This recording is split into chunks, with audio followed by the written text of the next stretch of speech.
जय श्री कृष्णा। राधे राधे। आप सभी पर भगवान श्री हरि विष्णु की कृपा सदा सर्वदा बनी रहे। इसी मंगल कामना के साथ आज की कथा का शुभ आरंभ करती हूँ। आज फाल्गुन मास के कृष्ण पक्ष की एकादशी तिथि है और इस एकादशी को विजया एकादशी के नाम से जाना जाता है। कुछ स्थानों पर इसे विजया ग्यारस भी कहते हैं। पद्म पुराण के अनुसार स्वयं महादेव जी ने नारद जी को उपदेश देते हुए कहा था कि जो भी मनुष्य विजया एकादशी का व्रत रखता है तो उसके पितृ और पूर्वज नीच योनि को त्याग स्वर्ग लोक को जाते हैं। साथ ही व्रत करने वाले को हर कार्य में सफलता प्राप्त होती है और उसकी सभी मनोकामनाएं पूर्ण होती हैं तथा घर में सुख समृद्धि धन संपत्ति और खुशहाली आती है।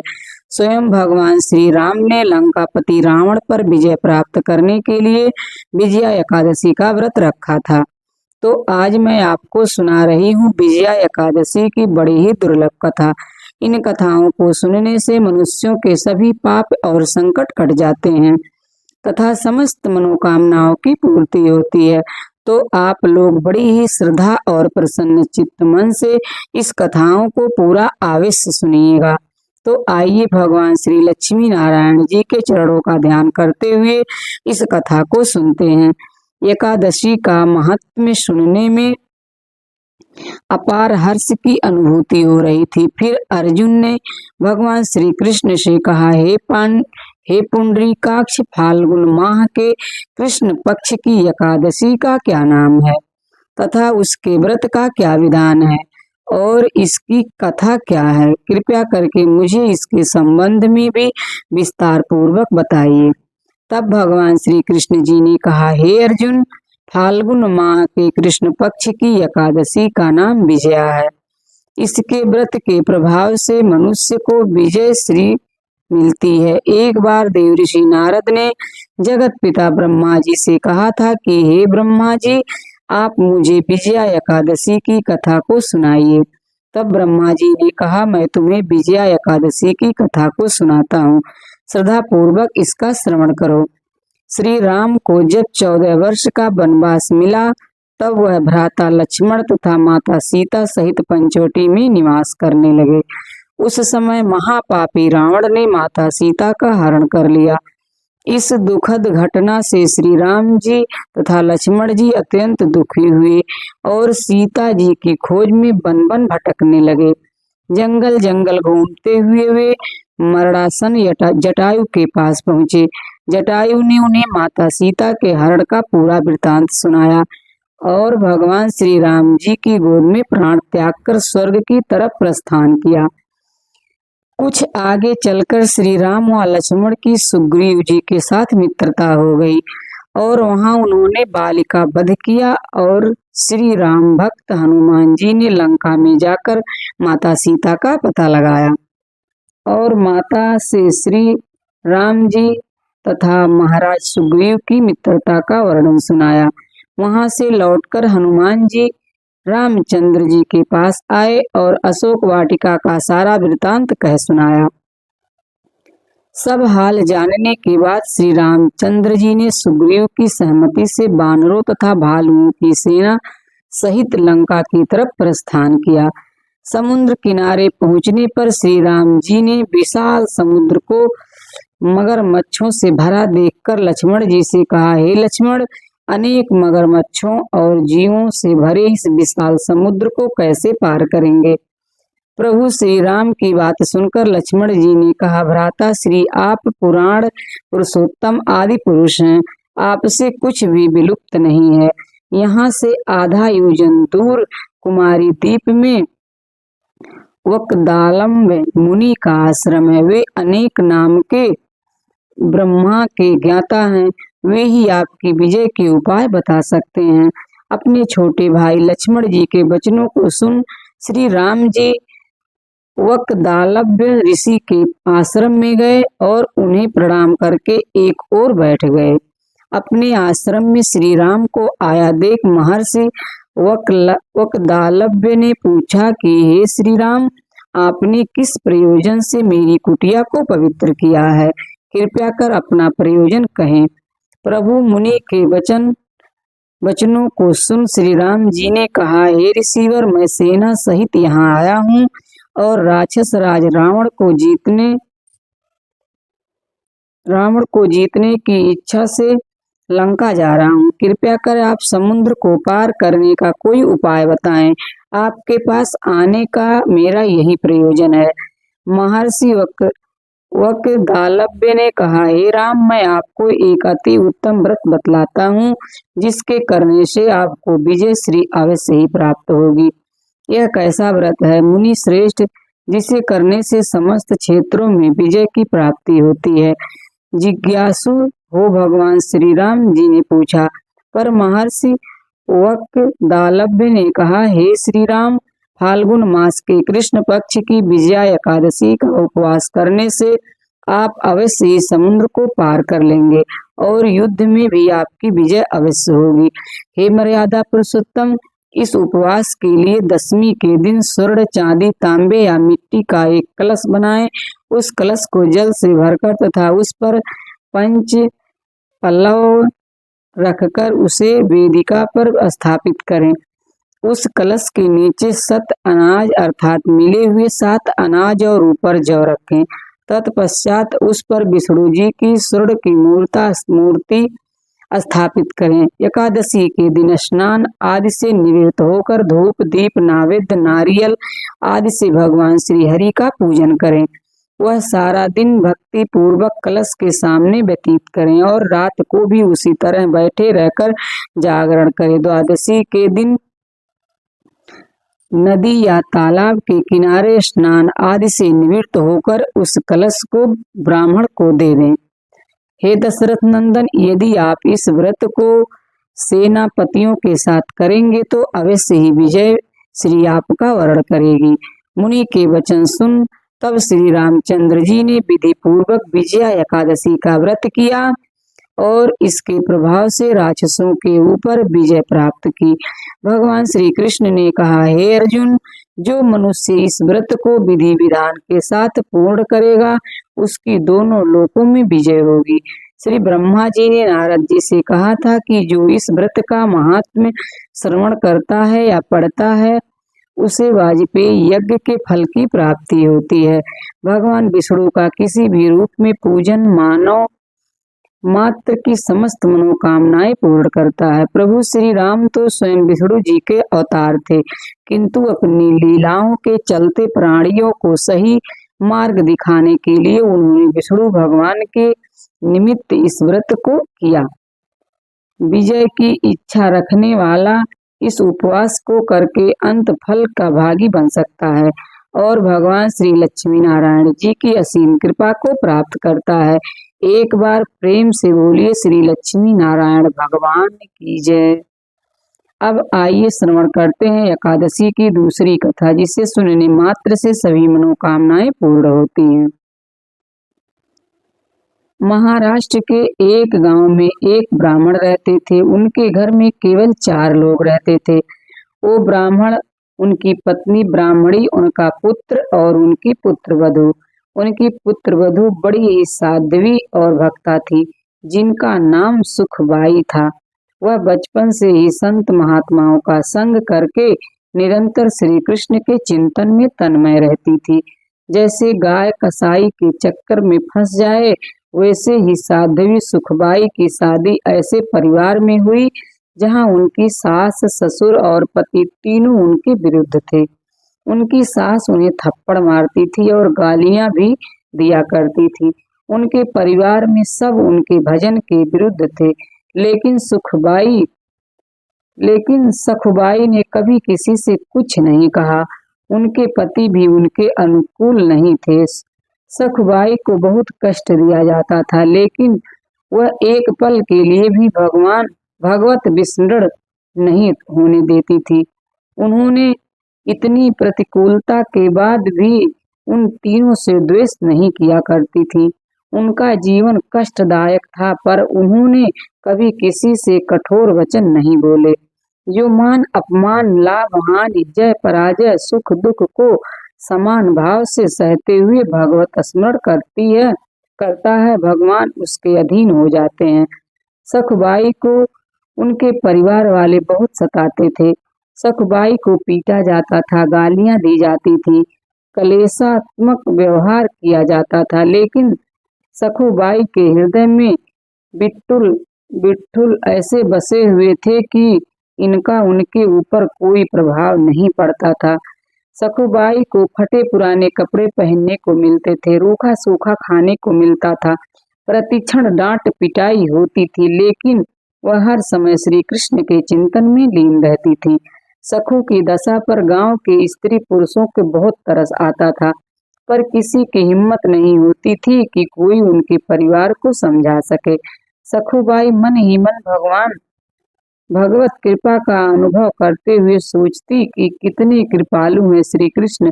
यदि मेरे पति, सास या ससुर मुझसे प्यार करते तो श्री कृष्ण के प्यार में बाधा पड़ जाती। एक दिन किसी पड़ोसन ने सखुबाई से पूछा, तू इतना दुख भोगती है, तेरे मायके में कोई नहीं है क्या?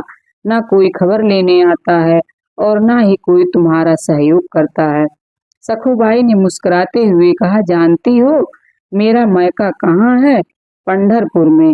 और मेरे मायके वाले कौन है जानती हो? बिट्टल और रुक्मिणी जी। सखुबाई आगे कहती है, सखी उनका बहुत बड़ा परिवार है, असंख्य संतानें हैं। मुझे लगता है कि वे असंख्य संतानों की व्यवस्था में मुझे भूल गए हैं, इसलिए मुझ गरीब की खोज खबर लेने वो नहीं आ पा रहे हैं, पर उनकी मुझ पर बहुत कृपा है। पंढरपुर महाराष्ट्र का एक प्रसिद्ध धाम है। यहाँ एकादशी को बड़ा मेला लगता है, जिसमें भगवान श्री विट्ठल जी के दर्शनार्थ लाखों नर नारी दूर दूर से नाम कीर्तन करते हुए, नृत्य करते हुए उत्साह पूर्वक पंढरपुर की यात्रा करते हैं। जब यात्रा का दिन आया तो भक्तों की मंडलियां कीर्तन करते हुए, नाचते हुए पंढरपुर के लिए चारों ओर दल बनाकर जाने लगे। भक्तों को पंढरपुर जाता देख सखुबाई के हृदय का बांध टूट गया। विचार करने लगी, क्या करूं, मेरे प्रीतम का ऐसा बड़ा उत्सव हो रहा है, यदि मैं सास से पूछूंगी तो पिटाई ही होगी। उन्होंने सोचा, सास ससुर पति कोई जाने तो देगा नहीं। सखुबाई को पानी भरने के लिए रोज कृष्णा नदी में जाना होता था। उन्होंने घड़ा लिया और कृष्णा नदी में जल भरने के बहाने घर से निकली। प्रेमी भक्तों के संकीर्तन दल को देखकर साखू के हृदय में प्रेम उमड़ा। पंढरपुर जाने की प्रबल इच्छा करके उन्होंने घड़ा वहीं रख दिया और वह भक्तों की मंडली में चली गईं। उन्हें जाते हुए एक पड़ोसन ने देख लिया और दौड़कर उसने उनकी सास को बताया कि उसकी बहू संतों की मंडली के साथ भाग गई है। अब सास और पति ने बड़े बड़े डंडे निकाले और उन्होंने साखू को खोजने के लिए दौड़ लगाई। उन्होंने देखा तो साखुबाई अपने प्रीतम के दर्शन के लिए विशेष इच्छुक थी और भक्तों के बीच में भगवत प्रेम में उन्नत हो रही थी। उनकी सास ने उनके बाल पकड़े तथा घसीट के उन्हें बाहर लाई और उन्हें डंडे से मारना शुरू कर दिया। घर ले जाकर तीनों ने मिलकर उनकी पिटाई की। सखुबाई सिर्फ हे विट्ठल, हे कृष्ण, हे गोविंद कहती रहीं। उनकी सास ने कहा, यह तो मामूली मार है, इससे ये मानने वाली नहीं है, इसे ऐसी पीटो कि ये चलने के लायक ही ना रहे, वरना ये फिर भाग जाएगी और पंढरपुर की यात्रा करेगी। और अभी 2 सप्ताह हैं पंढरपुर के यात्रा में, इसको जकड़ करके खंभे से बांध दो और 2 सप्ताह तक रोटी दो ना पानी दो और रोज इसकी पिटाई करो, तब ये मानेगी। सास की आज्ञा पर सखुबाई को उनके पति और ससुर ने बांध दिया, उनकी पिटाई की और उन्हें भोजन देना बंद कर दिया। उनके हृदय में यह दुख नहीं था कि मुझे बांध दिया गया है, मुझे मारा गया है, मुझे गाली दी गई है। उनके हृदय में बस यही एक पीड़ा थी कि हे श्री कृष्ण, आपके भक्तों के बीच में मुझे कितना सुख मिला। पहली बार जीवन में भक्त मंडली में मुझे नाचने को मिला। मैं आपके दर्शन के लिए जा रही थी, परंतु मेरी सामर्थ्य नहीं थी कि मैं इस जन्म में इस नरक से निकल सकूं। हे करुणा निधान, क्या ऐसा नहीं हो सकता कि मैं इस जन्म में आपके दर्शन कर पाऊं? क्या मैं आपके मंदिर में आकर आपके भक्तों के बीच में नहीं नाच सकती? सखुबाई आंसू बहाते हुए कह रही थी कि हे कृष्ण, ऐसा कुछ उपाय करो कि मैं आपके दर्शन कर सकूं। मैं बहुत पतित हूँ, दीन हूँ, मेरी सामर्थ्य नहीं है कि मैं आप तक आ सकूं। हे प्रभु, आप कृपया करो। बहुत सुंदर अवसर मिला है, भक्तों की मंडलियां जा रही हैं। आपके दर्शन करने के लिए ऐसा अवसर बार बार नहीं आएगा। हे नाथ, आप कृपया करोगे तभी दर्शन हो सकते हैं। मेरा सामर्थ्य नहीं है कि मैं इनके चंगुल से छूट सकूं। जब भक्त तकलीफ में हो तो हरि को चैन कैसे पड़ सकता है। रुक्मिणी जी ने देखा तो प्रभु के चेहरे पे उदासी और बड़ी चिंता थी। उन्होंने ठाकुर जी से पूछा कि नाथ, आप चिंता में कैसे? लगता है कोई भक्त कष्ट में है। भगवान ने कहा, हाँ, ऐसी ऐसी भक्त है जिसको बहुत पीटा जा रहा है, कलेश दिया जा रहा है। वो मुझसे मिलना चाह रही है और उसको बांध दिया गया है। आपको थोड़े दिन के लिए हमसे विरह सहना पड़ेगा, क्योंकि हमें कुछ दिन वहां रहना पड़ेगा, तभी बात बनेगी। रुक्मिणी जी ने रुक्मिणी जी से ऐसा कहकर प्रभु तत्काल सखुबाई के समीप गए। प्रभु ने एक बहुत सुंदर नव युक्ति का रूप धारण किया और बोले, सखुबाई, मैंने सुना है तुम पंढरपुर जाना चाहती हो, चलोगी मेरे साथ? पंढरपुर? सुखुबाई ने आंख खोली और कहा, सखी, मुझ पापिनी के भाग्य में ऐसा कहाँ है कि मैं भक्त मंडली के साथ पंढरपुर जाऊं। तुम देख तो रही हो मेरी दशा। स्त्री रूपी ठाकुर जी ने कहा, बाई, तुम जानती नहीं हो, मैं तुम्हें बहुत समय से जानती हूँ। तुम मेरी बहुत प्रिय सखी हो, उदास मत हो। मैं जिसकी सखी होती हूँ उसको मैं कभी उदास नहीं देख सकती हूँ। मैं तुम्हारी रस्सी खोल देती हूँ, तुम भागो और जाओ मंडली के साथ। सखुबाई ने कहा, मेरी सास फिर पकड़ लेगी। स्त्री भेषधारी प्रभु बोले, बिल्कुल नहीं, इसकी तो तुम चिंता ही मत करो। ठाकुर जी ने सखुबाई को निकाला और स्वयं सखुबाई का रूप धारण करके रस्सी में बंध गए। जिनका नाम स्मरण करने से माया का बंधन टूट जाता है, जिनको पाना बड़े बड़े योगियों के लिए भी दुर्लभ है, वही भगवान अपनी भक्त सखुबाई के लिए एक साधारण स्त्री की तरह बंध गए। ठाकुर जी चुपचाप चाटे खा रहे थे। ठाकुर जी को कई दिन हो गए भोजन नहीं मिला, पानी नहीं मिला और रोज उनकी पिटाई भी हुई। 14 दिन बीत गए, प्रभु बंधे रहे, रोज डंडे और गालियां खा रहे हैं। उनके पति को उन पर दया आई तो उन्होंने सखुबाई के रूप में जो ठाकुर जी बंधे थे उनको खोल दिया। पति की आज्ञा के अनुसार सखु रूपी श्री भगवान ने स्नान किया, सुंदर रसोई बनाई और सबको खिलाया। भोजन पाने के बाद तीनों के हृदय में बहुत प्यार उदय हुआ। सखु रूपी भगवान ने अपनी सेवा और सुंदर व्यवहार से पति, सास और ससुर तीनों के स्वभाव को बदल दिया। अब तीनों सखुबाई स्वरूप श्री भगवान से बहुत प्यार करने लगे। उधर सखुबाई पंढरपुर पहुंच के नाम संकीर्तन करते हुए नाच रही है।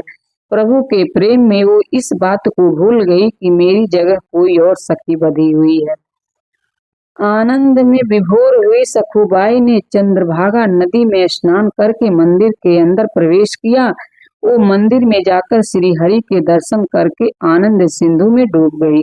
सखुबाई का प्रभु में ऐसा मन लगा कि उन्होंने प्रभु के सामने प्रतिज्ञा कर ली कि जब तक शरीर में प्राण रहेंगे मैं पंढरपुर की सीमा के बाहर नहीं जाऊंगी। उन्हें क्या पता था कि उनके बदले पंडरीनाथ जी वहां बधे हुए हैं। सखुबाई के सामने भगवान का वो स्वरूप प्रकट हुआ कि सखुबाई विट्ठल हो गई और भगवान के सौंदर्य के दर्शन में इतना मुग्ध हो गई कि उनके प्राण छूट गए। एक ब्राह्मण उस मंडली में आया था और उसने सखुबाई की लाश को देखा। उसने साथियों को बुलाया और सबने मिलकर सखुबाई के शरीर का अंत्येष्टि संस्कार किया। इधर रुक्मिणी जी ने विचार किया कि ठाकुर जी कह के गए थे कि कुछ ही दिनों में वापस आ जाऊंगा, लेकिन आज तक वापस नहीं आए। फिर ध्यान दे के देखा कि जिसके लिए गए थे उसने तो शरीर छोड़ दिया और उसके शरीर का अंतिम संस्कार भी हो गया। अब मेरे प्रभु को तो बहू बनकर वहां रहना ही पड़ेगा। अब रुक्मिणी जी को बड़ी चिंता हुई। रुक्मिणी जी शमशान पहुंची और उन्होंने सखुबाई की राख, हड्डी वगैरह को एकत्रित किया और प्रेम दृष्टि से देखा तो सखुबाई जीवित हो गई। सखुबाई को ऐसा लगा जैसे वह गहरी निद्रा से जागी हो। रात को स्वप्न में रुक्मिणी जी ने सखुबाई से कहा, देखो पुत्री, तुम्हारा प्रण पूरा हुआ। तुमने कहा था कि जब तक इस शरीर में प्राण रहेंगे मैं पंढरपुर की सीमा के बाहर नहीं जाऊंगी। तुम्हारा वह शरीर तो जल गया, अब तुम लौट जाओ। मेरे प्रीतम तुम्हारे रूप में तुम्हारे घर पर हैं। रुक्मिणी जी का आदेश पाकर सखुबाई आनंद मग्न होकर 2 दिन बाद यात्रियों के साथ वापस लौट आई। सखु को आता देख सखु वेशधारी भगवान पंडरीनाथ जो वहां बहु रूप में थे, उन्होंने सोचा कि अगर वे यहाँ आ गई और मैं भी यहाँ रहा तो गड़बड़ हो जाएगी। ठाकुर जी ने तत्काल सास से कहा कि मैं पानी लेने जा रही हूँ। उन्होंने घड़ा लिया, घाट पर आई और पूर्व परिचित सखी का वेश धारण कर सखुबाई से मिली। उन्हें देखते ही सखुबाई को सारी बातें याद आ गई। सखुबाई ने दौड़ करके उन्हें हृदय से लगाया और कहा, सखी, आपकी कृपा से मुझे पंढरपुर जाने को मिला। मुझे मेरे ठाकुर जी के दर्शन हुए। उनके चरणों को पकड़ लिया और बोली, बहन, तुम्हें बहुत कष्ट भोगना पड़ा होगा मेरी वजह से। ठाकुर जी ने कहा, तुम चिंता मत करो, तुम सुखी हो गई ना। सखुबाई ने कहा, हाँ सखी, ठाकुर जी ने कहा मुझे कोई कष्ट नहीं हुआ। यदि तुम्हें सुख मिला तो हर कष्ट मेरे लिए सुखमय है। तुम ये घड़ा लो, इसमें जल भरो और घर जाओ। सखुबाई घड़ा भरकर अपने घर को गई और ठाकुर जी अंतर्ध्यान हो गए। सखुबाई घड़ा उठाकर घर पहुंची और अपने काम में लग गई। सखुबाई को सास ससुर और पति के बदले हुए स्वभाव को देखकर बड़ा आश्चर्य हो रहा है। दूसरे दिन वो ब्राह्मण अर्थात जिसने सखुबाई के शरीर का अंतिम संस्कार किया था वापस आया और उसने सखुबाई के घर पहुंचकर कहा कि मैं एक खबर देने आया हूँ। तुम्हारी बहू पंढरपुर गई थी, जहाँ ठाकुर जी के दर्शन करके उसके प्राण निकल गए और हम सबने उसके शरीर का अंतिम संस्कार कर दिया।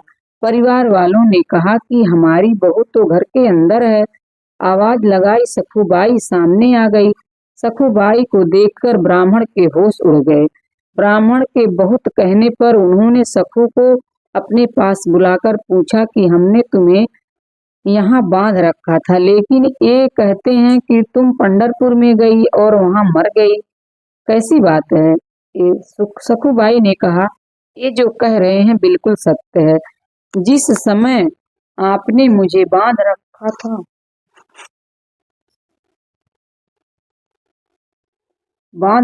था उसी समय कोई नवयुक्ति स्त्री आई थी और उसने मेरी सहायता की और मुझे खोल दिया।